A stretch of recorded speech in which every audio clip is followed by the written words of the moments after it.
cientos y cientos. Eli.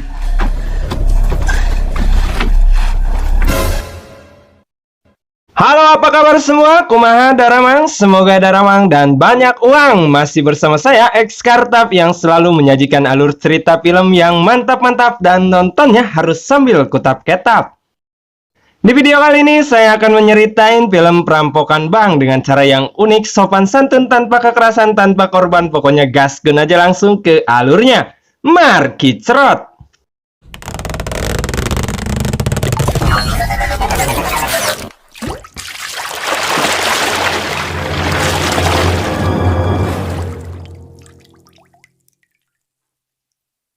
Film dibuka dengan memperlihatkan seorang pria bernama Fernando, tapi kita sebut saja dia Tatang biar kesunda-sundaan gitu. Terlihat Tatang menemui temannya dan minta info loker karena dia sangat membutuhkan pekerjaan. Keesokan harinya Tatang mulai bekerja sebagai pelatih gulat, namun sayangnya pekerjaan itu hanya sementara. Malamnya saat Tatang hendak pulang, tiba-tiba hujan turun sangat deras. Lalu Tatang nyuhan di sebuah halte sambil sebat. Saat itu juga mobil melaju di hadapannya dan menyipratkan air yang menggenang sampai-sampai Tatang kesebretan yang mengakibatkan udutnya parem atau mati. Kemudian Tatang membuang udutnya dan sebatang rokok itu terbawa oleh arus air. Tatang terus memperhatikan kemana rokok itu hanyut. Ternyata rokok itu masuk ke sebuah saluran pembuangan air.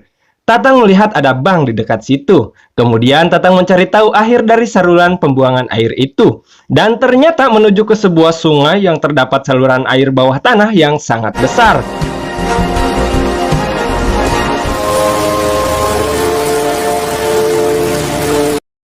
Besoknya Tatang menemui seorang temannya yang bernama Asep dan menceritakan tentang saluran air yang dia temukan tadi malam. Lalu Tatang pergi ke gereja dan bertemu dengan Pak Tua yang bernama Ujang. Dia menawarkan sebuah pekerjaan pada Tatang. Di sisi lain terlihat seorang pria di sebuah kantor sedang mengobrol dengan seorang perempuan. Pria itu bernama Mastur. Mereka berdua sedang membicarakan sebuah bisnis, lalu Mastur pergi ke salon Asgar untuk mencukur rambutnya. Ternyata pegawai di sana tak lain adalah putrinya sendiri. Kemudian anaknya mengingatkan pada ayahnya, "Jangan membuat masalah lagi atuh beh." Karena ternyata Mastur adalah perampok. No te metas en quilombo, papá. Malamnya terlihat Mastur menjalankan aksinya. Dia diam-diam masuk ke sebuah perusahaan. Dia mencuri sejumlah uang di perusahaan itu. Setelah dia sudah mengantongi uang curiannya, tiba-tiba dia bertemu dengan seorang office girl yang sedang shift malam di perusahaan itu. Lalu Mastur berpura-pura menjadi karyawan baru agar aksinya tidak dicurigai. Kemudian dia pergi dengan aman. Saat itu ternyata Mastur dibuntuti oleh Tatang. Kemudian Mastur menyadari dan memecahkan kaca mobil Tatang. Mastur marah karena Tatang membuntutinya. Ternyata Tatang disuruh oleh Ujang yang tak lain dia adalah teman duet Mastur dalam melakukan kejahatan. Ya bisa dibilang partner in crime gitu. Saat sampai di rumah, Mastur mendapat pesan suara dari Tatang bahwa dia ingin bekerja sama dengannya. Keesokan harinya, Mastur menemui Tatang. Kemudian Mastur mengatakan bahwa dirinya adalah pencuri profesional. Lalu Tatang mengatakan kalau dirinya memiliki rencana pencurian besar di sebuah bank. Kemudian mereka berdua pergi ke TKP untuk melakukan survei. Di sana Tatang langsung mengukur kedalaman saluran air itu. Kemudian mereka pergi ke saluran air besar di bawah tanah dan mempelajari sekitarnya. Hingga akhirnya Tatang memiliki sebuah ide gila untuk merampok bank melewati saluran air itu. Jika nama si Tatang terinspirasi ku beurit nusok ngagali liang. Singkat cerita, Tatang, Ujang, dan Mastur mulai merancang teknik perampokannya. Di sana mereka sedikit berdebat karena bank memiliki sensor pengaman dan mungkin bisa ketahuan. Tapi di sana Tatang menjelaskan, karena sensor hanya mendeteksi suhu manusia bukan pergerakan.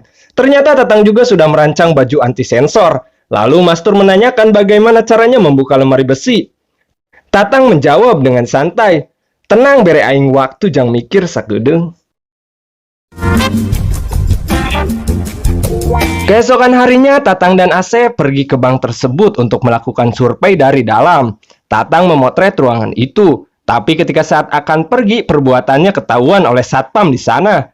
Lalu Tatang dibawa ke sebuah ruangan untuk dilakukan pemeriksaan. Ketika satpam memeriksa kameranya, ternyata kosong, tidak terdapat data sama sekali. Kemudian si satpam meminta maaf pada Tatang, padahal memori kamera itu sudah diambil oleh Tatang tanpa sepengetahuan dari satpam itu.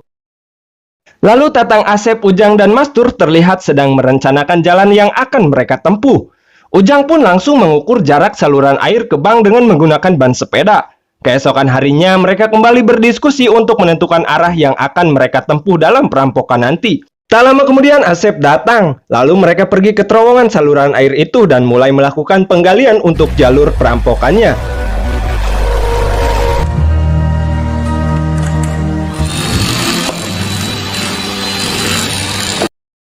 Besoknya mereka melakukan diskusi lagi di markasnya, karena mereka semua belum tahu pasti jumlah lemari besi tempat penyimpanan uangnya. Terlihat juga ada anggota baru lagi di sana. Sebut saja dia Usman. Oleh karena itu, Mastur langsung pergi ke bank itu dengan berpura-pura akan menyimpan sejumlah uang. Padahal tujuan Mastur adalah untuk melakukan survei dan memastikan jumlah lemari besi tempat penyimpanan uang di bank tersebut. Singkat cerita, mereka semua mulai melanjutkan lagi penggalian terowongannya. Keesokan harinya, mereka merekrut anggota baru lagi. Sebut saja dia Ukat, seorang supir minibus. Tim perampok itu sekarang berjumlah 6 orang. Tak lama kemudian, polisi menghampiri minibus tersebut karena polisi itu mencurigai gerak-gerik mereka. Untungnya Usman bersama istrinya datang dan langsung mengatakan kalau itu semua adalah teman-temannya. Alhasil polisi itu pun pergi. Hola muchachos. Buenas. Son amigos nuestros. Terlihat di sana semua anggota rampok sedikit kesal terhadap Usman karena istri Usman mengetahui kalau mereka akan melakukan aksi perampokan. Namun Usman meyakinkan kepada teman-temannya bahwa dia berani menjamin kalau istrinya tidak akan mengatakan pada siapapun. Singkat cerita, mereka semua melanjutkan pekerjaan menggali di saluran air itu. Tapi sialnya, mereka mengalami sedikit masalah, di mana terdapat batu besar yang menghalangi dan membuat bor yang mereka gunakan rusak. Akhirnya dengan terpaksa mereka harus menyelesaikan terowongan itu esok hari.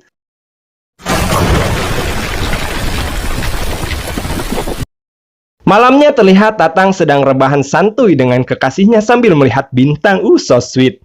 Lalu di sana kekasihnya berkata, "Kita pikir mereka ada, tapi ternyata mereka tidak ada." Dari perkataan kekasihnya itu, Tatang mendapatkan ide yang cemerlang, dan hal itu membuat dia senang.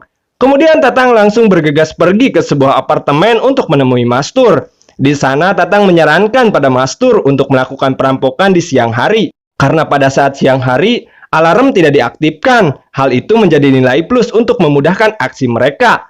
Mastur pun langsung menyetujui ide dari Tatang. Sebelum hari yang paling ditunggu-tunggu tiba, ada yang berdoa meminta keselamatan kepada Tuhannya. Ada yang kitem dengan keluarganya. Intinya mereka semua sudah merancang semuanya dengan matang-matang. Tinggal aja lah merampok pokoknya mah.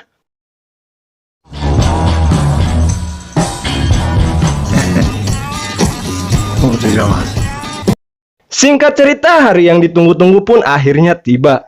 Mereka semua pergi menuju ke bank.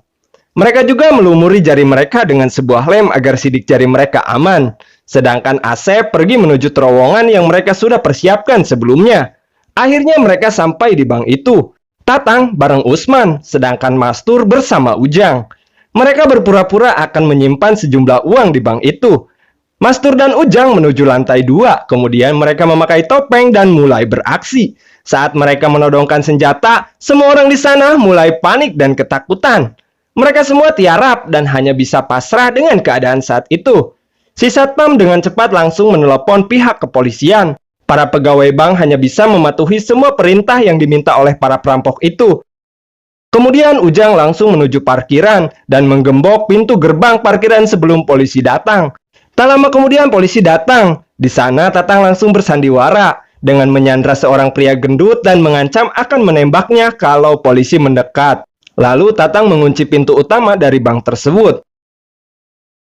Di dalam mereka menyandra seorang wanita dan menyuruh satpam keluar dari ruangan CCTV. Dan ternyata wanita itu adalah saudaranya si satpam CCTV. Si perampok juga mengancam akan membunuhnya kalau si satpam tidak segera keluar. Akhirnya satpam itu pun keluar. Di sisi lain terlihat Asep sedang merangkak masuk ke bank itu melalui terowongan. Scene berpindah, terlihat si satpam dibebaskan keluar bank. Lalu para perampok mematikan semua CCTV, sedangkan Tatang menggeser lemari besi, dan Asep pun mulai membobol tembok dan masuk ke dalam bank. Mereka mulai membawa peralatan untuk membobol lemari besi. Kemudian Asep dan Tatang mulai merakit alat itu.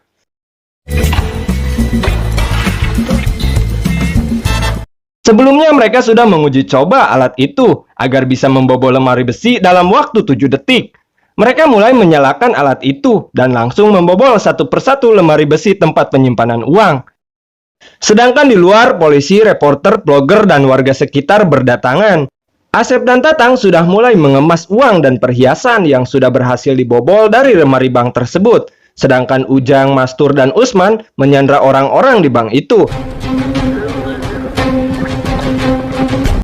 Tak lama kemudian, polisi mencoba untuk menelepon salah satu ponsel. Kemudian Mastur mengangkatnya. Lalu Mastur menyuruh polisi untuk tidak mengawasi dari atap bank.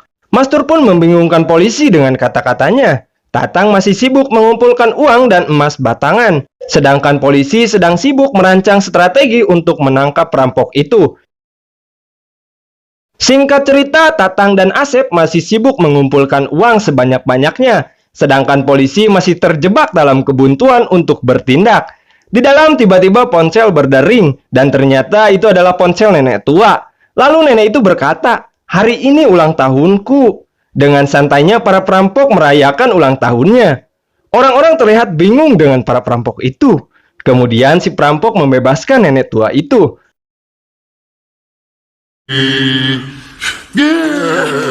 Mala carterita, mi amor. Vamos a casa, sus. Mastur kembali menelepon polisi. Dia mulai berkata basa-basi guna mengalihkan perhatian polisi. Mastur duduk di depan jendela kaca. Terlihat ada polisi yang sedang mengawasinya dan mencoba untuk menembak Mastur. Tapi di sana Mastur sadar. Lalu dia menutup jendela dengan sebuah hordeng. Kembali ke Asep dan Tatang. Di sana mereka menemukan sedikit masalah, di mana alat yang mereka gunakan untuk membobol lemari besi rusak. Asep membutuhkan sedikit waktu untuk memperbaikinya. Polisi kembali menghubungi Mastur. Anggota polisi itu mengatakan bahwa dirinya telah membawa seorang jaksa untuk menangani kasus itu. Namun Mastur sangat santuy dan tak akan gentar sedikit pun. Kembali ke Asep dan Tatang. Alat yang mereka gunakan telah berfungsi kembali. Kemudian mereka melanjutkan pembobolannya. Tapi sialnya alat itu rusak lagi untuk kedua kalinya. Sepertinya alat itu sudah benar-benar tidak dapat diandalkan lagi. Sedangkan waktu yang mereka gunakan tersisa hanya tinggal 5 menit lagi. Tatang langsung memasukkan hasil curiannya ke dalam karung. Lalu dia memberitahukan pada teman-temannya bahwa alat sudah rusak. Lantas mereka pun langsung bersiap-siap untuk keluar dari bank tersebut. Karung demi karung mulai mereka angkut ke dekat terowongan yang telah mereka buat sebelumnya. Sedangkan Usman mencoba menghubungi polisi dan meminta 5 buah pizza demi mengalihkan perhatian polisi. Singkat cerita, akhirnya mereka semua mulai masuk ke terowongan itu. Harta hasil curian mulai dimasukkan ke dalam terowongan itu. Di luar, polisi terus mengawasi para perampok itu. Lalu salah satu polisi menyadari adanya saluran pembuangan air di dekat bank tersebut. Pasti perampok itu keluar dari lubang saluran air itu. El banco tiene alguna salida que no sea la puerta principal del techo de la. Sedangkan di terowongan, para perampok sedang sibuk mengangkut karung-karung uang itu. Terlihat Tatang sedang menata senjata-senjatanya di bank tersebut. Karena senjata yang mereka gunakan hanyalah senjata mainan. Melihat para perampok sudah tidak di sana, orang-orang yang disandra mulai berdiri dan keluar dari bank itu. Polisi pun semakin yakin bahwa perampok keluar dari lubang saluran air.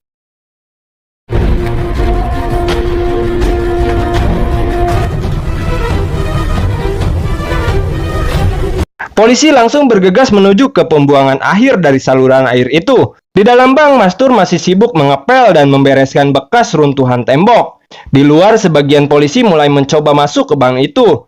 Lalu Tatang dan Mastur mulai masuk ke terowongan dan menarik sebuah lemari dengan tali untuk menutup lubang terowongan. Terlihat di sana polisi mengendap-engendap mencari keberadaan para perampok. Kembali ke perampok, di sana terlihat mereka mengalami sedikit masalah. di mana perahu yang mereka gunakan tidak kunjung hurung. Dengan terpaksa akhirnya mereka harus mendayung. Salah satu polisi menyadari dan mendorong sebuah lemari. Kemudian dia menemukan lubang dari terowongan itu. Tapi cerdasnya perampok memasangkan sebuah granat di depan lubang terowongan. Kemudian polisi itu mengetahui kalau senjata para perampok hanyalah mainan. Dan lantas dia yakin bahwa granat itu juga hanyalah mainan.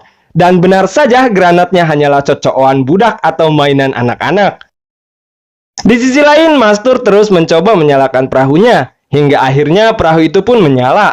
Lalu terlihat polisi masuk ke dalam terowongan, sedangkan Tatang dan kawan-kawan sudah dekat dengan lubang di mana mereka akan keluar. Lubang itu tepat di bawah minibus perampok. Tatang pun langsung memanggil Ukat yang sudah standby di mobil itu. Tak lama kemudian lubang itu dibuka. Tatang CS satu persatu masuk ke dalam mobil, dan karung demi karung pun mereka masukkan ke dalam mobil. Singkat cerita, mereka semua sudah berada di dalam mobil tersebut. Tapi tiba-tiba terdengar sirine polisi. Alhasil, mereka semua pun ketakutan. Namun beruntungnya, mobil polisi itu hanya melewati mereka. Kemudian mereka pun pergi dengan minibus itu membawa hasil curian mereka dengan aman.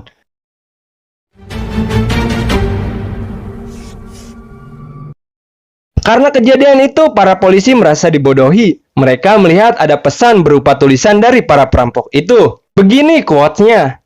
Di lingkungan yang kaya tanpa senjata atau dendam, ini hanya uang dan bukan cinta.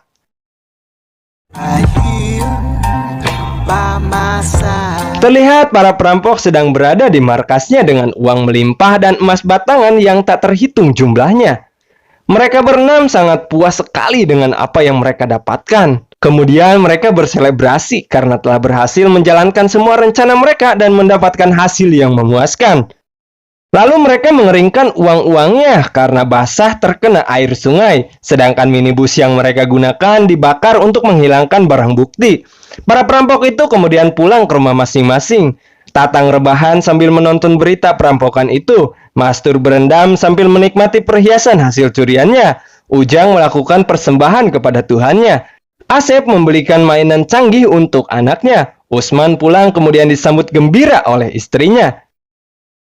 Singkat cerita, terlihat Tatang pergi liburan ke Bulgaria. Kembali ke Usman, saat Usman sedang mengendarai mobil dengan seorang wanita di dalamnya, tiba-tiba dia dipergoki oleh istrinya. Waduh. Di sana istrinya sangat marah pada Usman, ya pastilah. Kemudian istrinya mengadukan kepada pihak kepolisian bahwa suaminya lah yang telah melakukan aksi perampokan di bank itu. Polisi pun langsung mengejar dan menangkap Usman. Lalu polisi langsung memeriksa rumah Usman dan ternyata benar saja. Di sana polisi menemukan banyak sekali uang yang Usman simpan di atap rumah. Anjir, dipara, nuna duit. Singkat cerita, akhirnya berita Usman tertangkap pun mulai diberitakan di televisi. Di sana terlihat Tatang yang sedang menonton berita itu. Orang kedua yang tertangkap adalah Ukat supir minibus. Dan orang ketiga adalah Asep. Di sisi lain terlihat Mastur sedang di rumahnya bersama putrinya. Lalu Mastur menyadari kalau rumahnya telah dikepung oleh polisi. Sebelum polisi menangkapnya, Mastur mencoba untuk menyembunyikan putrinya agar tidak ikut terlibat. Tapi sialnya anaknya pun akhirnya ditangkap.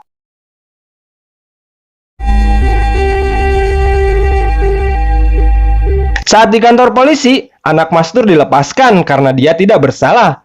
Lalu anaknya berencana akan membawakan pengacara untuk ayahnya, tapi Mastur menolaknya. Kembali ke Tatang. Sepandai-pandainya Tatang bersembunyi, akhirnya tertangkap juga oleh polisi Bulgaria. Beberapa tahun pasca penangkapan itu pun berlalu. Akhirnya mereka semua sudah bebas dari masa tahanannya. Terlihat Tatang dijemput oleh Mastur, dan mereka masih menjalin silaturahmi yang baik sampai saat ini. Di mana ada Tatang, di situ ada Mastur, dan film pun tamas. Ya. Eits, masih ada ceritanya nih, Lur. Jadi sampai sekarang si Ujang masih menjadi misteri, Lur. Teuing yang kemana teh manusia? Moksa juga nama, euy. Jadi yang tertangkap hanya 5 orang, Lur. Seharusnya mah mereka tuh dihukum 7-15 tahun. Tapi karena mereka merampok dengan cara ngeprank, menggunakan senjata mainan dan tidak bertindak anarkis atau brutal, jadi hanya dihukum 1 tahun 9 bulan. Sampai sekarang juga para perampok itu diasingkan dari Argentina. Saking cerdasnya mereka, sampai sekarang bank itu belum mengetahui pasti berapa jumlah yang mereka curi. Tapi mereka sudah mengganti uang senilai 1,172 juta dolar dan 8 kilogram emas. Mereka juga diakui oleh warga Argentina sebagai perampok ternekat, teramah, tersopan, terbaik, terniat, sampai-sampai polisi juga terbodohi oleh aksi mereka. Karena kalian mah terbaik, see you next time. Sampai jumpa di video berikutnya.